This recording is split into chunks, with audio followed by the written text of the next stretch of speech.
রূপ যৌবনে পরিপূর্ণ অপরূপা সুন্দরী এক মেয়ে জঙ্গলের পাশে থাকা নির্জন এক মেঠো পথ দিয়ে হেঁটে যাচ্ছে। এমন সময় হঠাৎ করে প্রচন্ড বেগে ঝড় শুরু হয়ে গেল। তখন সেই মেয়েটি দেখতে পেল দূরে একটা ঘর দেখা যায়। এই ঝড়ের কবল থেকে বাঁচার জন্য মেয়েটি ওই ঘরের দরজায় কড়া নেড়ে সাহায্য চাইল।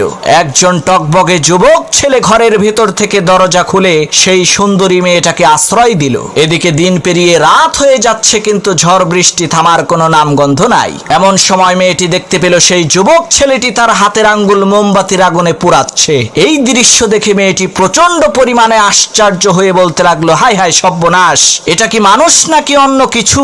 পরের দিন সেই মেয়েটি বাড়িতে যেয়ে তার বাবার কাছে সব ঘটনা খুলে বলল, কাল রাতে তার সাথে কি কি হয়েছিল। তখন সেই মেয়েটির পিতা সেই ছেলেটিকে এসে জিজ্ঞেস করলো, বাবা, গতকাল রাতে মোমবাতির আগুনে তোমার হাতের আঙ্গুল পুড়িয়েছো কেন?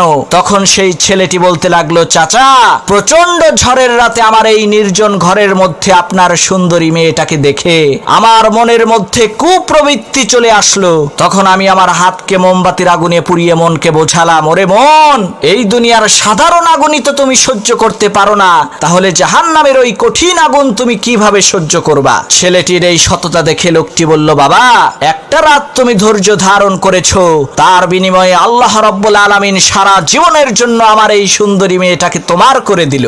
আজই আমি আমার এই সুন্দরী মেয়েটাকে তোমার সাথে বিয়ে দেব, কারণ তোমার মতো সৎ ব্যক্তি খুঁজে পাওয়া এই দুনিয়াতে দুষ্কর।